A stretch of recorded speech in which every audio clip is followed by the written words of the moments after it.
এতিয়া আমাৰ ভেলিডেক্টৰী বা সামৰণি অনুষ্ঠান আছে 5:30 বজাত সামৰণি অনুষ্ঠান অনুষ্ঠিত হ'ব। কেন্দ্ৰীয় উদ্যোগ মন্ত্ৰী পীযুষ গোয়েল ডাঙৰীয়া আহিব আৰু সামৰণি অনুষ্ঠানতে আমাৰ কিমান টকাৰ এনাউন্সমেন্ট হ'ল বা কিমান ইনভেষ্টমেন্ট প্ৰপোজেল হ'ল এই গোটেইখিনি আজি আমি সংক্ষিপ্তভাৱে দাঙি ধৰিম আৰু অহাকালি আমি অলপ ডিটেইলছ সেক্টৰ ওয়াইজ বা গোটেইখিনি কথা অহাকালি এখন সাংবাদিক মেল কৰি মই আপোনালোকক অৱগত কৰিম। কিন্তু সংক্ষিপ্ত যেটো ইনে জেনাৰেল হেডলাইনছ হিচাপে আপোনালোকে আজি কিমান এনাউন্সমেন্ট হ'ল, কিমান ইনভেষ্টমেন্ট হ'ব, কিমান ইনফ্ৰাষ্ট্ৰাকচাৰ আহিব গোটেইখিনি 5:30 বজাত গম পাব। কিন্তু ডিটেইলছখিনি অহাকালি আপোনালোকক দিম।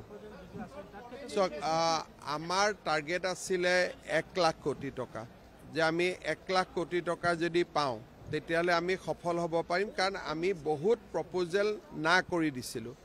কিন্তু মই এতিয়া জানামতে তাতকৈ বেছি আগবাঢ়িছে। আমি কেবিনেটত এপ্ৰুভ কৰিছিলোঁ 1,22,000 কোটি টকা, কিন্তু তাতকৈ বেছি MOU হৈছে আৰু আমি MOUৰ কোৱালিটিখিনি স্বাক্ষৰ কৰা MOUৰ ভিতৰতো যদি কিছুমান আমি ভাবোঁ যে সিৰিয়াছ নহয় সেইখিনিও আমি বাদ দি ৰাখিম। একেবাৰে যিখিনি মানুহে কৰিবই তেনেকুৱা মানুহকহে আমি আল্টিমেটলি লিষ্টত ল'ম।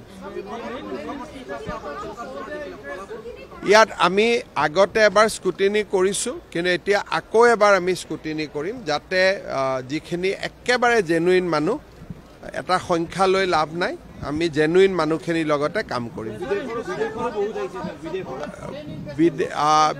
বিদেশৰো আহিছে, মালয়েছিয়াৰ পৰা আহিছে, ছিংগাপুৰৰ পৰা আহিছে আৰু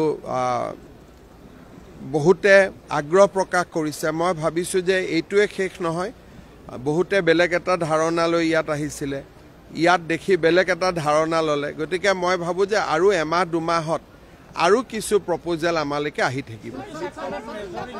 চাওক, মেজৰ আপোনালোকে জানে যে অসম বুলি ক'লে মেজৰ সদায় অইল এণ্ড গেছ, সেইটো হ'ল আমাৰ কোৰ কম্পিটেঞ্চি। তাৰপিছত অইল এণ্ড গেছৰ পিছতে জেনেৰেল মাইনিং ছেক্টৰ। এইবাৰ এগ্ৰিকালচাৰ আৰু ভেটেনাৰীটো বহুতখিনি প্ৰপোজেল আহিছে। নিউ এনাৰ্জি বুলি যাক কয়, পাৱাৰ বা আমাৰ যিটো গ্ৰীণ পাৱাৰ, তাতে বহুতবিলাক আহিছে আৰু ইনফ্ৰাষ্ট্ৰাকচাৰৰ কাৰণেও বহুত আহিছে। গতিকে গোটেই মানে একেবাৰে এটা এটাকৈ সজাই ক'বৰ কাৰণে আমাকো অলপ সময় লাগিব। আৰু বহুতে ফিলন্থ্ৰপিক, তাৰমানে ইনভেষ্টমেণ্ট নহয়, তেওঁলোকে প্ৰজেক্টছ কৰিব জাষ্ট মানৱ কল্যাণৰ কাৰণে, তেনেকুৱা প্ৰপোজেলো আহিছে। So I don't want to put so many adjectives. I am very practical person. We have signed the MOU. We have made a beginning. Let us see how we can charter a journey from here. সবে পৰা আহিছে, south Korea, Singapore, Japan.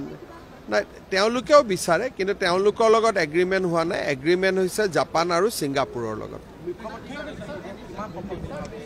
সফল বুলি ক'লেতো advantage আছে, 101% সফল হৈছে, কিন্তু মিটিংখন সফল হ'লেতো নহ'ব, ফিল্ডত সফল হ'ব লাগিব। গতিকে নেক্সট ৰাস্তাখিনি আৰু প্ৰত্যাহ্বানমূলক। ইয়ালৈকেতো মিটিং কৰিলোঁ, ফটো উঠিলে, মানুহে চহী কৰিলে, সিমানখিনিলৈকেতো ভালে ভালে গ'ল।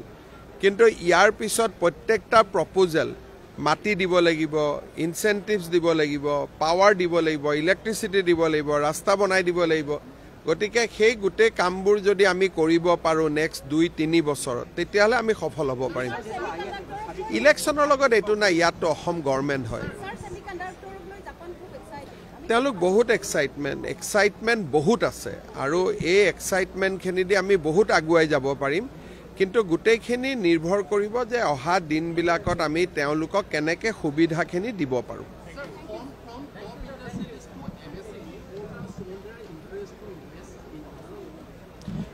I think we have all seen that everybody is very, very enthusiastic. They want to do something or other in Assam. We have signed lot of MOU. Now challenge will be to translate this MOU into reality.